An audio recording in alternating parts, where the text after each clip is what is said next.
네, 워싱턴이 국제뉴스 책임져주고 계십니다. 선재규 선임 기자 함께합니다. 기자님 안녕하세요. 안녕하세요. 네, 해리스가 공약을 잇따라 수정하고 있다 이런 내용 전해주고 있습니다. 어떤 부분입니까? 역시 선거입니다. 네, 증세하고 전기차 부분, 그다음에 셰일가스 같은 그 핵심 공약인데요. 거기서 네. 해리스가 확실히 좀 후퇴하는 모습이 역력하다는 게 이제 월스트리트저널 분석입니다. 그래서 이것 때문에 자칫 핵심 터파친 그 진보층이 실망할지도 모른다는 그런 지적도 덧붙였는데요. 네, 그 부유층 대기업 그리고 이제 러스트벨트, 그러니까 쇠락한 공업지대에 있는 경합주, 사실 여기가 굉장히 핵심, 그 성패를 좌우할 수 있는 그런 핵심 지역인데, 그래서 네. 거기 유권자들을 의식해서 기존 입장에서 좀 이렇게 좀 물러나서 뭐랄까 우크릭 하는 행보에 박차를 가한다, 그렇게 분석을 했습니다. 우리가 선거에서 흔히 뭐 집토끼라고 표현을 하기도 하고 그렇잖아요. 그런 전략에 있어서는 어떤 평가가 좀 있을까요? 그래서 이제 이게 네. 바이든과의 어떤 정책 차별화를 네, 이제 시도하려는 것 같은데, 말씀하신 것처럼 이렇게 이제 중도층을 잡으려고 하는 건데, 이게 이제 이른바 산토끼를 잡으려다가 이렇게 오락가락하면서 자칫 집토끼가 나가는 그런 사태를 초래할 수 있다는 지적도 일각에서 나온다는 분석입니다. 네. 공약 좀 살펴보면 특히 증세 공약이 세금과 관련된 부분 참 관심사인데 어떤 내용입니까? 어제도 말씀드렸지만 네. 그 자본이득세 같은 경우에 그 기존 세율이 지금 평균 한 23.8%인데 바이든은 이거를 앞서서 39.6%, 그리고 여기다가 이제 사실상 5% 부가세율이 붙으니까 44.6%가 이렇게 올리겠다고 했는데 해리스는 지금 33% 정도로 높인다는 식으로 조금 좀 이렇게 좀 턱을 낮췄습니다. 그래서 지금 미국 매체들 뭐 악시오스, 뭐 뉴욕타임스, CNN 전부 분명히 바이든하고의 어떤 그 차별화 그리고 어떤 거리를 두려는 그런 그 중도 쪽으로 더 자리매김하려는 거다고 그렇게 분석을 했습니다. 네, 전기차 셰일가스 관련된 정책도 공약도 좀 변화가 있죠. 이것도 확실히 기존 민주당 공약에서 많이 뒤로 빠졌습니다. 네.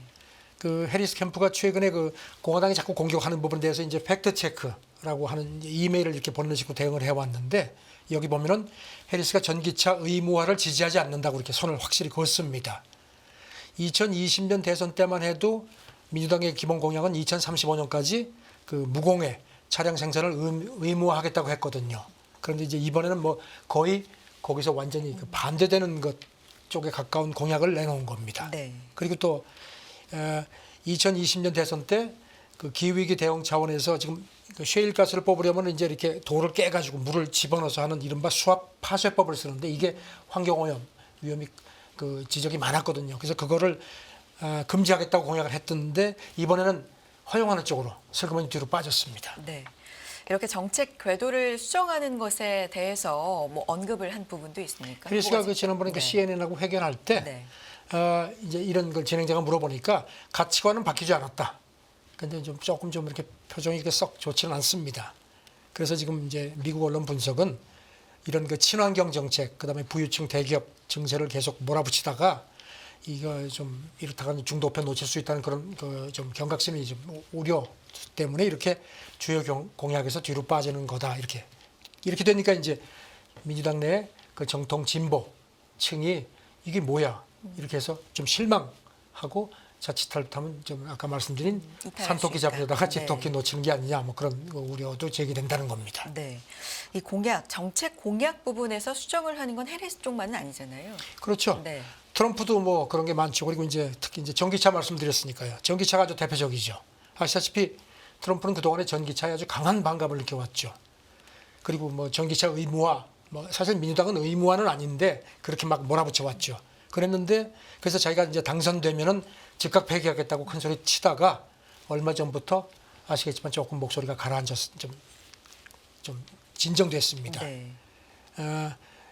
대표적인 그리고 이제 일론 머스크 테슬라 소유주죠. 그 사람하고 이제 최근에 가까워지고, 특히 이제 오늘 새벽에도 내가 당선되면 이 사람을 정부 효율위원회 만들어가지고 거기 책임을 맡기겠다. 본인도 동의했다, 이렇게 밝혔는데, 이렇게 가까워지고 나서 그러니까 이제 머스크가 뭐 아주 노골적으로 좀 트럼프를 지지하고 있거든요. 그러니까 최근에는 전기차에서 조금 좀 그 거부감을 좀 줄였습니다. 어떤 말을 했냐면요, 장거리 운전에는 전기차가 적합하지 않지만 단거리에는 쓸모가 있다, 이렇게 좀 세권이 빠졌습니다. 선거입니다. 선거철이 선거철 됐습니다. 자, 이제 대선을 2달 앞두고 있는 시점인데 사전 투표가 시작이 되는 거죠. 굉장히 빨리 시작이 되네요. 그 현지 시간으로 금요일 날인가 오늘 밤이나 내일 새벽부터 경합주 특히 노스캐롤라이나가 이제 제일 먼저 시작이 되고요. 마지막이 다음 달 18일에 워싱턴주까지 해서 이게 우편 발송하고 우편 투표. 그다음에 이제 그 미리 가서 그 이제 우리식으로 이제 사전 투표하는 게 있고요. 미국은 그 사전 투표가 지금 보니까 그 40, 그러니까 3개 주만 빼고는 전부 사전 투표가 허용이 됩니다. 네. 엘라베마, 미시시피, 뉴햄프셔 같은 경우는 자격을 갖춘 유권자한테만 부자 투표를 허용하는데 나머지 주하고 자치령 같은 경우는 그냥 원하면 할 수 있도록 되어 있습니다. 네. 그런데 이게 시기적으로 지금 이제 TV 토론도 10일에 예정이 돼 있고 뭔가 영향을 줄 수 있는 것들과 사전 투표가 맞물린다. 그렇죠. 이런 그것도 분석이 있어요. 있고 네. 그다음에 이제 트럼프 성추문 입막음 유죄 판결 났죠. 거기에 대한 형량 선고 공판이 현지 시간으로 18일 날 있습니다. 그러니까 이제 그 큰 두 개의 이벤트가 있는 와중에 이제 네. 사전 투표가 이루어지니까 네. 아무래도 영향을 미칠 수밖에 없고 특히 경합주에 큰 영향을 미칠 거라는 분석입니다. 이게 상당히 사전 투표가 이번에는 변수가 될 수가 있겠다라는 분석이 있네요.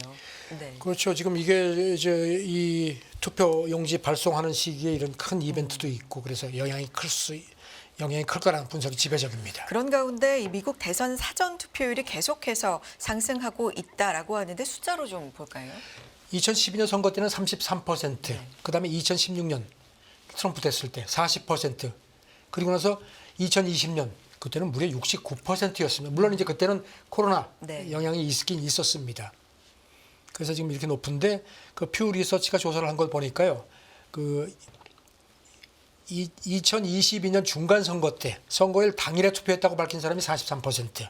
그다음에 같은 조사에서 2020년 대선 때 당일 투표율이 27%밖에 안 됐습니다. 그러니까 이런 걸로 볼 때 이번 대선에서도 사전 투표율이 상당히 높을 것 같다. 그래서 이제 사전 투표가 당락에 특히 경합주가 큰 영향을 미칠 거란 그런 분석이 지배적입니다. 네.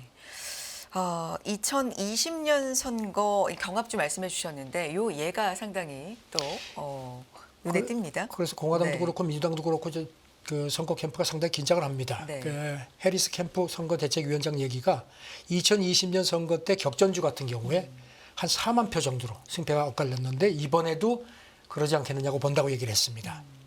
그리고 이제 특히 또 펜실베니아 같은 경우 경합주죠. TV 토론 진행되고 나서 엿새 뒤에 우편하고 현장 사전 투표가 진행이 되니까 이제 이것도 상당히 주목이 된다는 겁니다. 근데 사전 투표가 항상 어느 쪽에 더 유리하냐 이런 분석은 있잖아요. 이번엔 어떻습니까? 뭐 늘 그렇지만 이번에도 좀 아직은 좀 가늠하기 어렵다는 겁니다. 그리고 이제 아시다시피 2020년 대선 때는 트럼프가 사전 투표 조작 가능성을 자꾸 제기하면서 공화당 지지자한테 당일에 투표하라고 했거든요. 근데 이번에는 사전 투표하라고 독려를 하는 쪽으로 바뀌었습니다. 그리고 이제 일부 주 같은 경우는요. 그 11월 5일인가요? 6일이죠. 그 개표 네네. 끝나고 이제 투표 종료되고 나서 도착한 것도 인정을 합니다. 그러니까 이제 개표가 훨씬 더 늦어지는 거죠. 그렇게 되면 이제 당락 최종 이제 어떤 상황에 따라서는 당락 확정이 늦어질 수 있는 그런 상황입니다. 자, 이런 가운데 푸틴 러시아 대통령이 해리스를 지지한다 이렇게 밝혔습니다. 어디에서 어떤 얘기를 한 겁니까? 그 블라디보스토크에서 동방경제 포럼이 있는데 이제 토론하면서 그 이제 물어본 모양입니다. 그러니까 이렇게 대답을 한 걸로 되어 있습니다. 우리가 선호하는 후보는 바이든이라고 말한 바 있다. 그렇지만 그 사람이 출마를 철회하면서 해리스를 지지해달라고 했기 때문에 그렇게 하겠다. 이렇게 발언을 한 걸로 그 러시아 관영 언론이 전했습니다. 그리고 덧붙이기를 해리스의 전염성 있는 웃음은 그 사람이 잘하고 있음을 의미한다. 아주 노골적으로 밀어줬습니다. 네. 트럼프 전 대통령에 대한 얘기도 했나요? 그러면서 트럼프가 러시아에 엄청나게 많은 제재를 부과했다. 그래서 해리스는 당선되면 그러지 않길 바란다. 그러면서도 이제 이게 이제 선거 개입으로 비칠까 봐 그랬는지 러시아는 미국민의 선택을 존중하겠다 이랬습니다. 그런데 지금 백악관에서 오늘 새벽에 그 개입하지 마라. 사실 트럼프가 이렇게 뭐 해리스를 지지하는 게 별로 도움이 될 거로 판단하는 것 같지는 않습니다. 푸틴 대통령이 푸틴이요. 예. 해리스를 지지하는 것이 그렇군요. 자, 다음 얘기 넘어가 보겠습니다. 머스크가 AI를 동원해서 그런데 해리스 후보를 공격을 해서 논란이 있다. 어떤 일이 있었던 거죠? 이게 지금 자기 그 X 계정에 네. 저도 그 사진을 봤는데요. 해리스 후보가 공산주의자처럼 이렇게 뭐 제복을 입고 빨간 모자를 쓰고 막 이런 모습을 올렸습니다. 네. 이게 이제 문제는 AI가 만든 이미지입니다. 그러면서 거기다가 또 이렇게 한 줄 더 뭐라고 붙였냐면요. 카멀라 해리스죠. 공산주의 독재자가 되겠다고 맹세했다. 이런 사실은 없거든요. 이런 주장까지 첨부를 했습니다. 네. 그리고 또 이거 올리기 하루 전에도요. 지금 이 사진이네요. 네, 그렇습니다. 저런 식의 사진을 올렸고 네. 그리고 하루 전에도 뭘 올렸냐면요. 이번에는 영상을 이제 스크린샷으로 공유했는데 고위 남성 인사만 정부에 참여할 수 있어야 한다. 여성이나 낮은 테스토스테론을 그러니까 약간 이제 이런 약간 동성애 쪽 얘기를 한 것 같습니다. 남성은 비판적 사고를 할 수 없다. 이런 주장을 담은 또 스크린샷을 공유를 했는데요. 네. 문제는 이런 게시물이 각각 6천만 회 이상 클릭이 됐다는 조회가 됐다는 겁니다. 네. 그런가 하면 아마존의 인공지능 또 음성 비서 알렉사죠. 이쪽도 미국 대선에서 해리스를 찍으라고 언급을 했다. 이 부분도 논란이 그리고 있어요. 미국 언론도 아까 말씀하신 그 머스크 그 영상에 대해서 이게 X 그 컨텐츠 규정을 위반하는 거라는 지적을 했습니다. 지금 알렉사가 이게 또 이제 폭스 비즈니스 이제 폭스는 약간 좀 이제 그 보수 계열 쪽이죠. 거기서 네. 자체 테스트를 해봤더니 네. 이 알렉사 음성 비서 알렉사가 그 대선 관련 질문에서 좀 엉뚱한 소리를 했다는 겁니다. 뭐라고 하면은 알렉사가 트럼프에 대한 정치적 발언을 물어보니까 여기에 대해서는 답변을 할 수 없다고 해놓고는 해리스에 대해서는 인종적 불의와 싸우는 유석인종이라고 긍정적으로 평가를 했다는 겁니다. 이건 문제다. 이렇게 비판을 했다는 겁니다. 이제 비판을 했습니다. 네. 그래서 지금 여기 대해서 아마존이 조금 좀 당혹스러운 것 같습니다. 이제 폭스 쪽에서 질문을 하니까 이거는 문제가 있다. 그래서 정치적인 견해에 대한 그 답변 부분을 우리가 수정했다. 이렇게 하는데 알렉사가 전 해리스를 뭐 경험도 많다. 뭐 여러 가지 이유가 있지만 이런 어떤 인종적 불평등하고 불공정을 해소할 수 있는 종합계획을 갖고 있다. 이걸 또 강조를 했다는 겁니다. 네. 이렇게 어느 정도 예상하고 우려가 많이 좀 되어 왔던 부분인데 이 정치에서 이제 AI 관련된 이슈들. 그런 가운데 미국, 영국, 또 EU, 유럽연합이 이 AI 활용과 관련해서 법적 구속력을 갖는 첫 국제조약에 서명한다. 이런 보도 나왔네요. 네, 파이낸셜 타임스 보도인데요. 네. 아마 지금 이 시각쯤 하면 서명을 했을 겁니다. 예정대로라면요. 이게 뭔가 하면은 민간 공공 시스템 관련 AI 규제라든지 여기 하는 데 있어서 인권하고 민주주의 가치를 이제 강조하는 부분하고 그래서 이제 혹시 무슨 유해 물건에 대해서는 조약에 서명한 국가가 이제 규제할 책임을 짓고 법적 피해도 보상하도록 그러니까 핵심은 구속력을 갖는 거라는 겁니다. 이제 세계 최초의 AI 표준 조약이라는 게 이쪽 설명입니다. 핵심은 법적 구속력을 갖는 첫 국제조약이다. 갖는다는 겁니다. 그래가지고 지금 이게 네. 이제 유럽연합 쪽에서 주도를 한 모양인데 네. 초안 마련에 뭐 미국도 그렇지만 캐나다, 이스라엘, 일본, 호주 포함해서 모두 한 50개국 정도가 참여해서 한 2년 정도 준비를 했다고 합니다. 그래서 이제 한 10여 개국이 이제 첫 서명을 하는 걸로 이제 앞서 발표가 됐는데요. 네. 일단 어떤 첫 구속력이 있는 법 조약이라는 점을 강조를 하는데, 네. 근데 이제 파이낸셜 타임스 분석은 하지만 이게 실행상에서 과연 그게 가능하겠느냐? 왜냐하면은 벌금 같은 구체적인 그런 위반에 대한 제재 사항이 없다는 겁니다. 그리고 또 이제 이게 규정이 제대로 지켜지는지를 모니터링하는 것도 주로 이제 이게 이제 자기들이 판단을 해가지고 하는 건데 이것도 제대로 되지 않을 거라는 그런 회의적인 시각이 많다는 겁니다. 사실 보면 미국도 지금 연방 차원에서 이런 게 없습니다. 캘리포니아주가 최근 업계가 반대를 했는데도 AI 규제법을 채택을 했고요. 유럽연합도 지난달부터 포괄적인 AI 규제법을 시행을 하긴 하는데 메타 같은 경우는 여기 불만을 보여가지고 그럼 유럽연합이 우리가 AI 신규 모델 내놓은 거 여기 출시 안 해. 이렇게 이제 시장을 튕겨버렸습니다. 그래서 네. 이런 현실적으로 어려움이 많다는 겁니다. 알겠습니다. 자, 다음 얘기 넘어가 보겠습니다. 중국 전기차의 굴기로 뭐 가격 경쟁력도 그렇고요, 뭐 품질도 그렇고 그 중국의 영향으로 전체적인 글로벌 자동차 업계가 격변을 겪고 있다. 어떤 분석이죠? 어제 말씀드렸죠. 네. 독일의 폭스바겐이 처음으로 독일 공장을. 공장까지 네. 뭐 폐쇄하는 걸 지금 구체적으로 검토한다는 말씀드렸는데 이게 지금 중국 시장이 정같지가 않다는 겁니다. 네. CNN이 쭉 분석을 했는데요. 제목이 이렇습니다. 글로벌 자동차 업체들이 중국에서 누려온 황금기가 끝났다. 이렇게 하면서 이제 폭스바겐 케이스도 했고요. 뭐 폭스바겐뿐만 아니라 뭐 포드, 그다음에 일본 도요타, 뭐 혼다, 우리 현대 기아차 얘기도 했습니다. 네. 중국 판매가 정같지 않다는 겁니다. 이 추세면은 올해 중국 그 전체 전기차 같은 경우에 판매 한 절반 이상이 토종 브랜드를 할 거다 이런 얘기를 했습니다. 점유율이 지금 구체적으로 숫자가 어느 정도로 뭐 약화되고 있는 건가요? 지금 보면요, 네. 지난 7월 기준인데 이게 이제 중국 쪽 집계긴 합니다. 네. 외국 중국에 진출한 외국 브랜드 합계 점유율이 합쳐서 33%인데 이게 2년 전에는 53%, 그러니까 20% 포인트가 줄어든 겁니다. 네. 그러니까 외국 업체들 수익도 아주 나빠졌고요. 그래서 얼마 전에 말씀드렸는데 그 메리바라 GM CEO가 최근 실적 컨퍼런스 콜에서 이제는 중국에서 돈을 버는 사람이 거의 없다 이렇게 또 실토한 점도 상기시켰습니다. 네. 자, 미쓰비시도 그렇고 혼다, 현대차, 포드 뭐 이런 여러 예들을 또 들었네요. 네. 네. 그래서 지금 여기들도 전부 지금 어렵습니다. 뭐 지금 보면 그 도요타 같은 경우도 지금 그 중국 합작법인 매출이 지난 분기 같은 경우 한 해 전보다 73%나 줄었습니다. 네. 제너럴 모터스 합작사는 뭐 2분기 연속 지금 감소된 걸로 돼 있고요. 지금 그래서 이제 이 CNN 분석은 이런 그 시동이 그 시발점이 된 게 테슬라가 중국 상하이 공장에서 모델 그 3를 만들어냄으로써 이런 게 어떤 시발점이 된 것 같다. 예, 좀 아이러니하다는 겁니다. 네.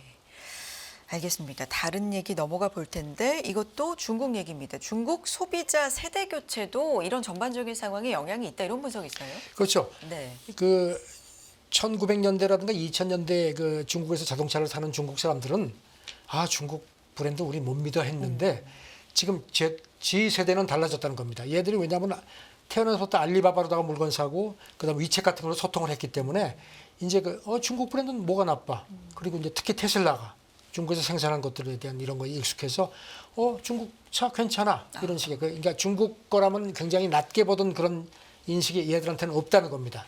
그래서 이제 그런 것도 크게 작용을 했다 네. 겁니다. 소비자가 세대 교체됐다. 그래서 인식이 많이 달라졌다. 뭐 이런 얘기네요. 그렇습니다. 네. 그리고 또 코로나 봉쇄 와중에 이제 중국이 오랫동안 봉쇄를 했는데 그 사이에 이제 외국 브랜드들은 어떻게 제대로 못했는데 이제 중국 토종 브랜드들이 이제 떴고요. 그래서 지금 이제는 그러니까 비아디 같은 경우는 이제 폭스바겐 제치고 이제 중국 내 그 전기차 판매 1위가 됐죠. 네. 그래서 이제 비아디를 포함한 이 중국 브랜드들이 이제는 세계 시장까지 본격적으로 넘본다는 겁니다. 그래서 지금 작년 같은 경우에 중국 승용차 수출이 전년 대비 60% 이상 증가해서 400만 대. 특히 전기차 같은 경우는 지금 이 추세로 가면은 뭐 2030 UBS 분석인데요. 2030년이 되면은 세계 전기차 시장의 한 3분의 1 정도를 중국 브랜드가 점령할 것 같다. 이렇게 되면 이제 가장 큰 피해자는 유럽이라는 겁니다. 그래서 지금 아시다시피 미국이나 유럽이 관세를 높여서 이걸 막으려고 하는데 글쎄 이게 제대로 될까? 이런 그 회의감도 많다는 겁니다. 네. 자동차 업계 얘기를 해봤고요. 다음은 영국을 상징해온 패션 브랜드 버버리. 여기도 실적이 상당히 악화돼서 어려움을 겪는다고요. 저도 버버리 참 이 세대 이거 탁 입고 다니면 상당히 멋쟁이였죠. 네. 근데 지금 보니까 이 버버리가 이제는 이제 세월이 이제 바뀌었다는 겁니다. 그래서 그 FTSE 그러니까 런던 증시 네. 대표 지수죠. 거기 100 기업 그 지수에서 오는 23일부터 빠진다는 겁니다. 그 네. 대신 이제 중소 쪽은 250 지수로 밀려난다는 겁니다. 그 대신 여기에는 이제 그 보험사 히스콕스가 대신 들어간다고 합니다. 네. 지난 1년 사이에 버버리 주가가 한 70% 이상 빠졌네요. 지금도 시가총액이 한 4조 원 정도가 넘는데 이 옛날 같지가 않은 겁니다. 168년 역사에 영국을 상징하는 패션 브랜드인데 참 세상이 많이 바뀌었습니다. 네. 다음 얘기까지 빠르게 가볼까요? 휴대전화 전자파 뇌암 유발 우려를 일축했다. WHO에서 나온 얘기는 어떤 사실 이건 뭐 네. 모든 사람들이 걱정을 했죠. 왜냐하면 이런 그 문제가 우려가 생기게 된 게 2011년에 세계보건기구 산하 국제암연구소가 이 전자파를 인체 발암 가능 물질로 분류를 했거든요. 그러니까 이제 이거 계속해서 쓰다가 무슨 뭐 뇌암 걸리는 거 아니야 해서 세계보건기구가 이제 장기 1994년부터 2022년까지 나왔던 관련 논문 한 5천 건을 쭉 분석을 해서 보니까 네. 아니다. 상관관계가 없다는 겁니다. 그리고 또 기지국 같은 데서는 오히려 그 전자파가 더 그러니까 접속하는데 훨씬 더 그 전자파 그 요구되는 용량이 줄기 때문에 안 그렇다는 겁니다. 그래서 그런 걱정하지 마라. 이렇게 얘기를 하네요. 네. 이렇게 쓰면서도 약간 찜찜한 게 있었는데 조금은 우려를 덜어줬다고 그러니까 봐도 이제 될까요? 그러면서 이제 네. 이게 CNN이 상식시키는 게 땀띠약으로 쓸리는 활석분 같은 알로에베라 같은 것도 전자파와 마찬가지로 발암가능 물질로 분류돼 있다. 그러니까 이 물질로 분류됐다는 걸 가지고 너무 걱정할 필요는 없다는 겁니다. 알겠습니다. 오늘 여기까지 듣겠습니다. 선지규 선임 기자 함께했습니다. 오늘 말씀 고맙습니다. 네, 감사합니다.